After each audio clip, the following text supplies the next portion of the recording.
peek at what an off-season day will look like for a basketball trainer mid-January, drop my kids off at school, go to my favorite coffee shop, then I'm gonna get a workout in.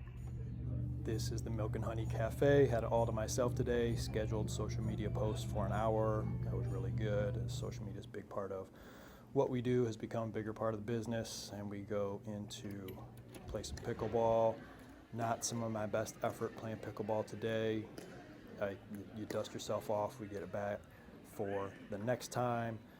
This is some of the yard work that we need to do. We're adding about 12 more feet of concrete. That's going to give us about 60 feet of concrete. Heck of a size basketball court we are finishing and putting up here. Can't wait to get all of this done and really extend it and have a lot of options with just playing ball, shooting content, giving you basketball lessons. And then now it's time for a run. We run, and then office. This is the headquarters, a couple posters from my playing days. Nothing a whole lot to look at, kind of messy, but this is the majority of the work that I do running our business happens in this office. Cleaned up. Now we're in the headquarters, the office. Tonight, I'm coaching my daughter's youth basketball team. She has a game tonight. I'm meeting with a potential client about training as he's trying to get back overseas. But in the office is where we get most of our things done. So we have a podcast that we're going to record after lunch. Prior to that, I'm watching game film for one of my clients in Ohio. And I'm also finishing up a presentation for my coaching clients on helping your players, specific player or entire team, get out of a shooting slump. If we can get all that done before my kids get home from school, then we'll get into some of the less urgent things on the list. But I always recommend making a list. So if you get the chance to write down the things that you need to accomplish, and then you can put them down as far as order of importance, that helps you get more out of your day and be a little bit more productive, more efficient. That's what we're all after. This is the game film that I'm breaking down today. And this is my guy Ben up in Northwest Ohio. Gotta love it when you start the game out driving, finishing strong, getting to the rim. When you're a shooter and you're starting to attack downhill to start the game, his first 4 points of the game, getting downhill to the rack. Defense, they can't let him go left. He's a lefty. You can't let him do that. That makes you feel better throughout the course of the game. This one's a tough one. I don't recommend most players taking this shot. He's got to take some shots for his team. Little step back jumper. Broke down some game film for him. And this is the main man, John Jokai, head coach, Oakland Community College. They're 12-3, does a heck of a job. He broke down practice planning on the Coach's Edge podcast. Give the Coach's Edge podcast a listen. This was a great episode. And now we are off to the gym to coach our youth team.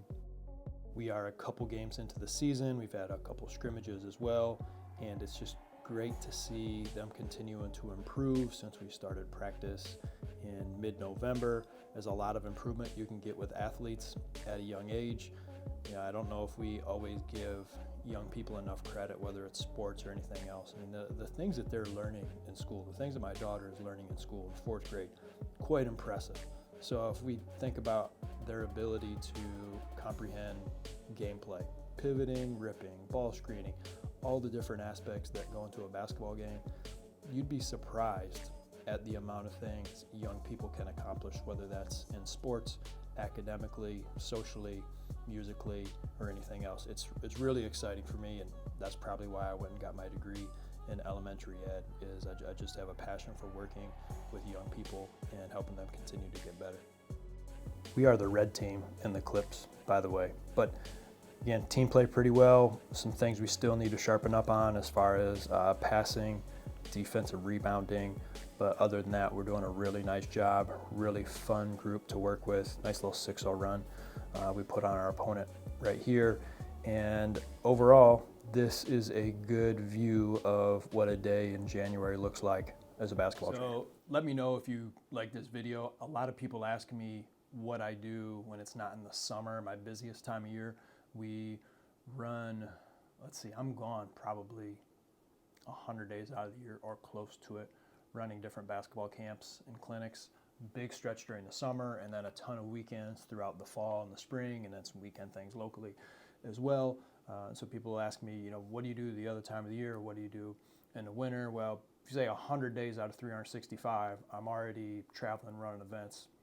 That brings you down to 265 days left in the year, you have weekends, you have holidays, you start to see where this is going.